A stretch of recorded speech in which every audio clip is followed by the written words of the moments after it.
السلام علیکم ورحمۃ اللہ وبرکاتہ نحمدہ ونصلی علی رسولہ الکریم اما بعد۔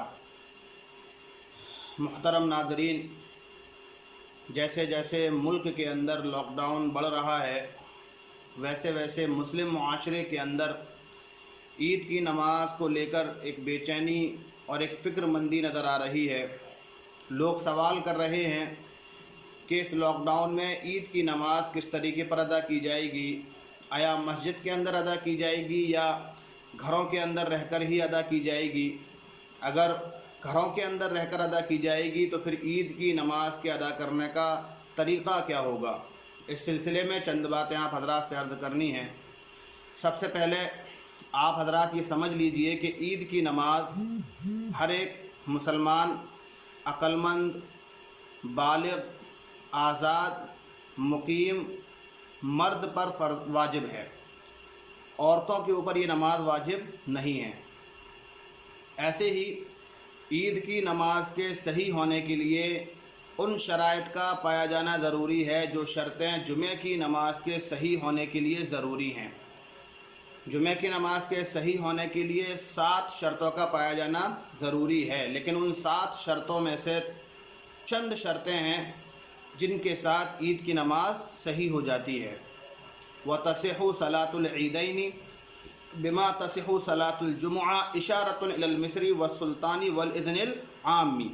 یہ در مختار کی عبارت میں نے آپ حضرات کے سامنے پڑھی ہے، جس کا مفہوم یہی ہے کہ عید کی نماز کے صحیح ہونے کے لیے ان شرائط کا پایا جانا ضروری ہے جن شرائط کے ساتھ جمعہ صحیح ہو جاتا ہے۔ اشارہ کیا ہے شہر کی طرف، بادشاہ کی طرف اور اذن عام کی طرف، یعنی تقریباً 4 شرطیں ہیں جس کے پائے جانے کی وجہ سے عید کی نماز صحیح ہو جاتی ہے۔ یعنی جہاں بھی عید کی نماز ادا کی جائے گی اگر 4 شرطیں وہاں موجود ہوں گی تو عید کی نماز وہاں درست ہو جائے گی۔ وہ 4 شرطیں: نمبر 1 بڑی آبادی کا ہونا، یعنی جس جگہ پر عید کی نماز ادا کی جا رہی ہو وہ جگہ تقریباً 3000 افراد کی بستی پر مشتمل ہو۔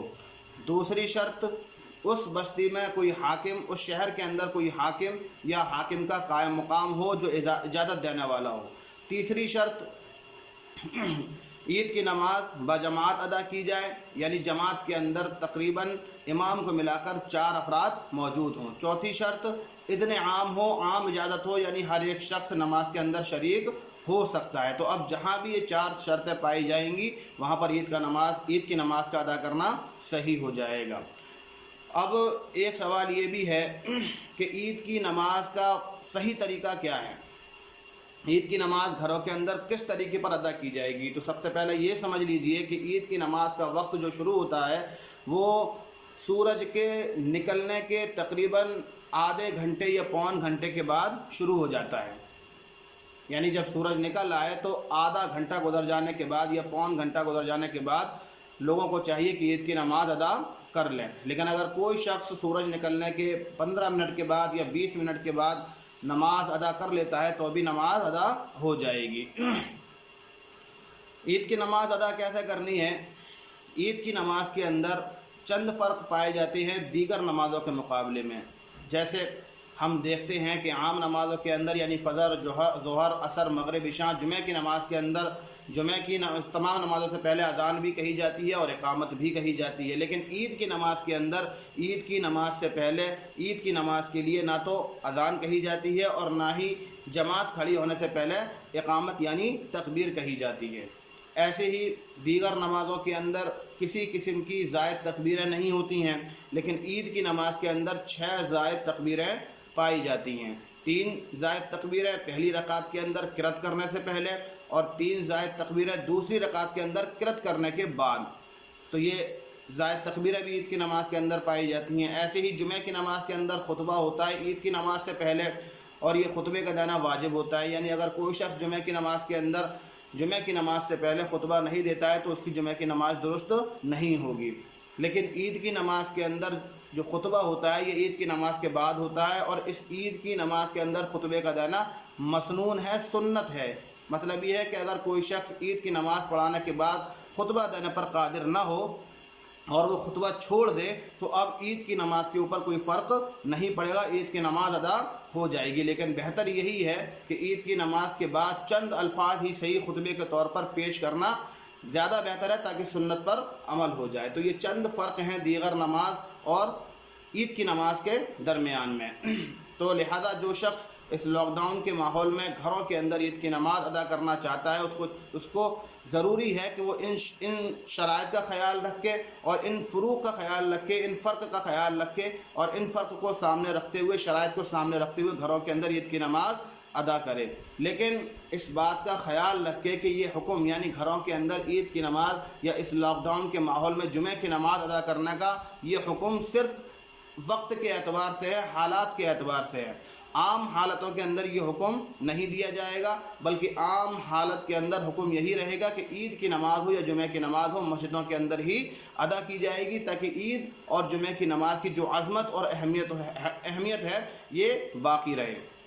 اس لیے اس لاک ڈاؤن کے ماحول میں اگر کوئی شخص عید کی نماز گھروں کے اندر ادا کرنا چاہتا ہے تو ادا کرنے کی اجازت ہے، لیکن شرائط کا خیال رکھے اور ان فرق کا خیال رکھے جو دیگر نماز اور عید کی نماز کے درمیان میں ہیں۔ اب آخری سوال یہ بھی ہے کہ اگر کوئی شخص جو عید کی نماز پڑھنے پر قادر نہ ہو، یعنی معذور ہو، مسجد تک چل کر کے نہیں جا سکتا ہو، یا بستی کے اندر جس گھر کے اندر عید کی نماز ہو رہی ہے وہاں تک نہیں پہنچ سکتا ہو، یا خود اس کے پاس عید کی نماز کے صحیح ہونے کے لیے جو 4 شرطیں ہیں ان شرطوں میں سے کوئی ایک شرط موجود نہیں ہے، تو اب یہ شخص کیا کرے؟ عید کی نماز پڑھے یا عید کی نماز چھوڑ دے، یا عید کی نماز کا کوئی بدل ہے جس کو انجام دے؟ تو فقہاء نے اپنی کتابوں کے اندر یہ بات لکھی ہے کہ جو شخص عید کی نماز ادا کرنے پر قادر نہ ہو، عذر کی بنا پر یا شرائط نہ پائے جانے کی بنا پر، تو اس کو چاہیے کہ عید کے دن بدل کے طور پر 4 رکعت چاشت کی ادا کر لے، جیسا کہ در مختار کے اندر ہے فَإِنْ عَجَزَ صَلَّى أَرْبَعًا كَالضُّحَىٰ، کہ اگر کوئی شخص عید کی نماز ادا کرنے پر قادر نہ ہو، عاجز ہو، تو اس کو چاہیے کہ چاشت کی 4 رکعت ادا کرے۔ لیکن یہ چاشت کی 4 رکعت ادا کرنا صحیح قول کے مطابق عید کی نماز کا بدل نہیں ہے، عید کی نماز کی قضا نہیں ہے، بلکہ ایک خود مستحب عمل ہے۔ لیکن امام شافعی رحمہ اللہ نے لکھا ہے کہ عید کی نماز یہ چاشت کی نماز کا بدل ہے، یعنی چاشت کی نماز اصل ہے اور عید کی نماز بدل ہے، لیکن اللہ چونکہ عید کی دن اصل کو چھوڑ کر بدل کا حکم دیتا ہے، اس لیے امت پر بدل کو ادا کرنا ضروری ہے۔ لیکن اگر کوئی شخص اس بدل کو انجام دینے پر قادر نہیں ہے تو اب اس کے اوپر اصل لوٹ کر کیا جائے گا اور اصل کو انجام دینا اس کے لیے ضروری اور مستحب ہوگا۔ تو اگر کوئی شخص عید کی نماز ادا کرنے پر قادر نہ ہو تو وہ گھروں کے اندر رہ کر کے چاشت کی 4 رکعت ادا کر سکتا ہے مستحب عمل کے طور پر۔ امید ہے آپ حضرات کو یہ مسئلہ سمجھ آ گیا ہوگا۔ اللہ رب العزت سے دعا ہے کہ اللہ تعالی ہمیں اور آپ کو صحیح طریقے پر عمل کرنے کی توفیق عطا فرمائے۔ نیز سب سے پہلے یہ دعا ہے کہ ہمیں اور آپ کو اللہ رب العزت اس پوری امت مسلمہ کو اس مصیبت اور اس وبا سے محفوظ فرمائے، نیز اس بیماری کو جلد از جلد ختم فرمائے، عید سے پہلے ختم فرمائے، تاکہ ہم ہر بار کی طرح اس بار بھی اپنی عید کی نماز کو بڑے مجموعوں کے ساتھ مسجدوں کے اندر رہ کر کے ادا کر سکیں۔ اللہ رب العزت سے دعا ہے کہ اللہ تعالی ہماری اور آپ کی تمام لوگوں کی دعاؤں کو قبول فرمائے۔ السلام علیکم ورحمۃ اللہ وبرکاتہ۔